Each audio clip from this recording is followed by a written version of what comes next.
1972년 8월 전남 무안군 교촌리. 깊은 어둠 속에 낯선 택시 한 대가 들어왔습니다. 여기 김부자 씨 집이 어디죠?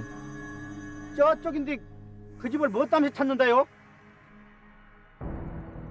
그 택시의 뒷좌석엔 승객 한 사람이 타고 있었습니다.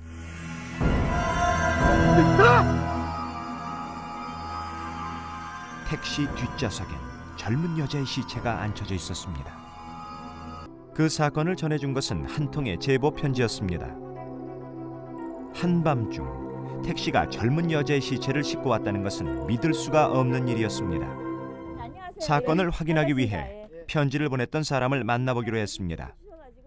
제보자는 교촌리 마을의 새마을 지도자 강성신 씨였습니다. 당시 주거 택시에 실려왔다는 김부자 씨의 집. 그곳엔 지금도 어머니와 형제들이 살고 있었습니다. 어찌 안 울까이. 이렇게 말만 해도 눈물이 나는데 그때 일을 생각하면은 너무너무 불쌍하고 너무너무 억울해서. 셋째 딸이었던 김부자 씨의 나이는 당시 32. 고향을 떠난 후 소식이 끊어졌던 딸이 어느 날 갑자기 시신이 되어 돌아왔던 것입니다. 한밤중 택시에 실려온 딸의 시신. 도대체 어찌된 사건이었을까요?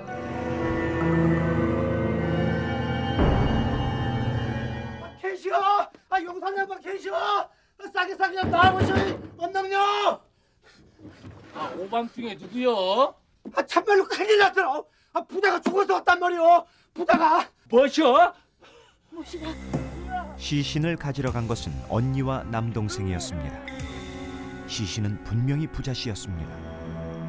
서울로 떠난 뒤 3년 동안이나 연락이 끊어져 고향에선 부자 씨의 소식을 몹시 기다리고 있던 참이었습니다. 소식이 없다가 그렇게 죽어서 그렇게 오니까 형보다도 뭐 정신이 없지요. 한 15분 거리를 맨발로 뛰어갔지요. 우리 동생이란디 뒤에다 앙쳐갖고 이러고 잠옷을 이러고 딱 덮어놨더라고. 아이고 부자요. 마을 사람들의 도움을 받아 딸의 시신을 염을 하기로 했습니다. 그런데 시신을 수습하던 사람들은 시신이 무언가 이상하다는 것을 느끼기 시작했습니다. 아이고 이게 날벼락이야. 시신의 얼굴은 많이 부어 있었고 몸은 온통 시커먼 멍으로 뒤덮여 있었습니다. 목엔 졸린 자욱이 선명하게 나 있었습니다. 생각 이렇게 잘라주겠대요. 그러니까 얼마나 억울해요. 그러니까 타살의 의혹이 있었지만 가족들은 일의 앞뒤를 따질 경황이 없었습니다.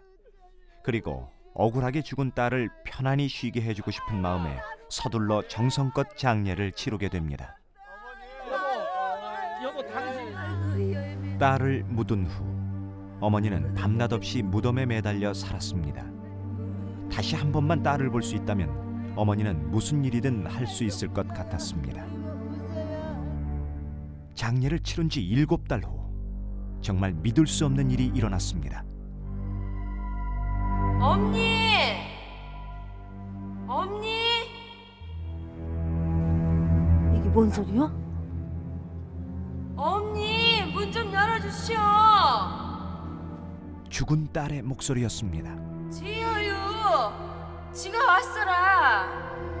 부자!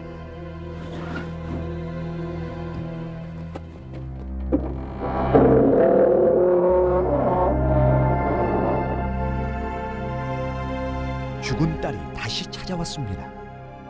택시가 시체를 싣고 왔던 바로 그 시간이었습니다. 부자야. 참말로 부자 맞지? 틀림없는 셋째 딸 부자였습니다. 내 딸이 왔구나. 불쌍하고 억울해서 내 딸이 왔구나. 엄마가 그러고 들어오더라고요. 그래서 문을 열고 나온 게 정말 내 딸이 돼. 예, 정말. 귀신이 나오지 않는가 그런 생각할 수밖에 없죠. 분명히 얼마 전에 묻어놨는데 분명히. 엄니 나 추워. 배도 고프고 몸이 무거워라. 그래. 어서 들어가자. 딸은 춥고 몸이 무겁다며 방으로 들어가자고 했습니다. 억울하고 억울해서 눈도 못 감고 이슬을 떠도는구나. 살아생전 마지막 얼굴도 못 보고. 아이고 이슬을 떠도는구나 내 새끼가. 아버지! 이장 나갔어요! 이놈이 자다가 무슨 공장 두드리는 소리요? 아따 참말할게. 자신의 손으로 관을 닫고 묻었던 딸이었습니다.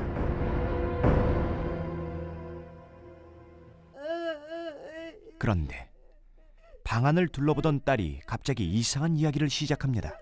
지가 불효를 했어라. 지가 아버지가 돌아가셨는데 불쌍한 아버지. 시방 너 뭐라고 했냐? 아버지 대불러 왔냐? 대불러 와라? 아버지 돌아가셨잖아라. 오메? 아버지가 왜 죽냐? 죽은 건 너지? 지가 왜 죽어요? 지 안 죽었어라. 오메? 이렇게 멀쩡히 살아있잖소. 그러면 요것이 시방 귀신이 아니란 말이지? 그렇다면 대체 이게 어찌 된 일일까요? 다음 날 동네엔 또 한바탕 소동이 벌어지게 됩니다. 아이 그리고 죽었다 함께 이 사람이 나타나면 뭐니? 가서 보기만 했지 안 들어가봤지 방에를 무사서. 아이고 아줌니. 아이고 어쩐지 따지세요. 지 부자야라 아줌니. 우리들이 암만 해도 믿을 수가 없구만. 아 그러니까 그쪽이 귀신인지 참말로 산 사람인지 대봐야 수 없구만. 마을 사람들은 귀신의 모습은 거울에 비춰지지 않는다며 확인 작업을 했습니다.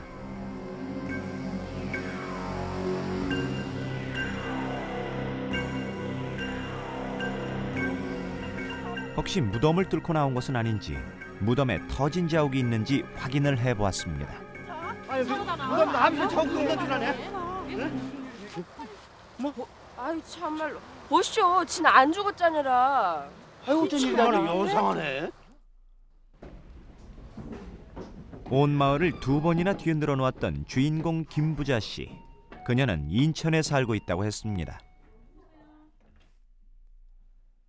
바로 이 사람이 사건의 주인공 김부자 씨입니다. 내가 편지라도 띄우고 전화라도 했더라면 이런 일을 엄마 아버지가 당하지 않을 텐데 저 혼자 살기 힘들다고 이렇게 당하고 보니까 아버지 어머니 제가 불효자식입니다. 그리고 용서. 김부자 씨는 분명히 살아 있습니다.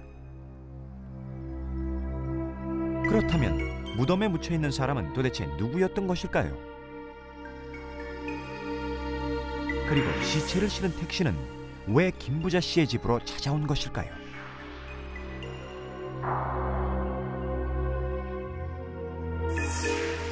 교촌리엔 주인공 김부자 씨 외에 또 한 명의 김부자가 있었습니다. 2살 터울의 나이에 체격과 얼굴까지 비슷했던 두 사람. 두 사람의 집은 불과 200m의 거리를 사이에 두고 있었습니다. 그 집터만요. 당시 죽은 김부자의 집은 가족들이 이미 떠나고 폐허가 된 상태였습니다. 죽은 김부자집. 택시 기사가 시체를 동명이인이니까 여기를 안 가져오고 저리 데리고 간 거예요. 김부자란 이름의 시신은 마을에 살고 있던 다른 김부자의 가족, 즉 살아있는 김부자 씨의 집으로 실려왔던 것입니다. 그렇다면 부자 씨의 가족들은 시신이 어떻게 실려오게 되었는지 왜 확인을 하지 않았던 걸까요? 당시 결혼을 했던 김부자 씨는 남편의 사업 부진으로 친정에서 빌린 돈을 갚지 못했습니다. 면목이 없어 3년 동안 소식을 전하지 못했고 식구들은 부자 씨의 생사조차 알 수 없었다고 합니다. 그때 시신을 싣고 온 택시기사는 김부자 씨가 죽으며 집에 데려다 달라고 했다고 합니다. 따라서 식구들은 김부자 씨가 왜 죽었는지, 택시기사가 누군지 아무것도 묻지 않고 고맙다며 택시비 2만 원까지 주었다고 합니다. 고맙구만이라. 그래서 죽은 김부자 씨의 사인은 영원한 미제 사건으로 남게 됩니다. 아이고. 그런데 어떻게 남의 시체를 자신의 딸 그리고 자신의 형제로 착각할 수 있었던 것일까요? 내 딸이 죽어서 왔다 온 게 적실히 내 딸이 죽어서 온 줄 알았지. 내 딸이라고 온 게 내 딸인 줄만 딱 알았지라니. 우리 부자입니다. 뭐들어 봐도 우리 부자요. 부자라고 생각한 게 그런가 몰라도 부자더라고라. 식구들 중에 신려온 시신이 부자 씨가 아니라고 했던 단 한 사람은 넷째 딸 말예 씨였습니다. 언니, 이거 부자 언니 아니라. 이 아가씨방 뭔 소리야? 언니 발가락에 흉터가 있는데 흉터가 없잖아. 아니 놈의 시체가 못담시 우리 집에 올 것이여. 아 그러고 이마 흉터를 좀 봐라.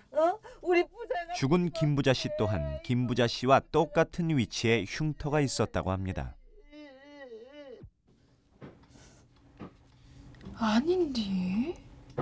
내가 여러 분들이 말씀한지 나 혼자만 아니라 하니까 내가 이길 수는 없죠. 그때 당시에 딱 넘어가 봤죠. 그때 당시는 그 언니도 여간 머리에가 흉이 있었어요. 똑같이. 그렇게 언니라고 생각하니까 생각했겠지. 이거 정자가 호미로 찍어본 거야. 봄에 내 딸이 살아왔네. 내 딸이 살아왔네. 교촌리 마을의 소동은 한 마을에 같은 이름을 가진 사람이 둘이었고 소식 없던 딸이 깊은 밤중 갑자기 나타났기 때문에 빚어졌던 오해였습니다. 당시 썼던 묘는 몇 년 전 죽은 김부자 씨의 가족들이 옮겨가고 그 자리엔 새로운 묘가 들어서 있었습니다. 여기. 여기인데 요리 좀 올라가죠.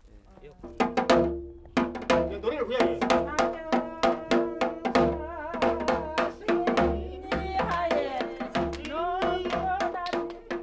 어렵게 사는 모습이 행여 어머니 가슴에 못이 될까 소식을 끊었던 것이 도리어 어머니께 커다란 불효가 되고 말았습니다. 이제 어머니 연세 82. 얼마 남지 않은 여생 동안 부자 씨는 그동안 못다한 효도를 마저 다하고 싶다고 합니다.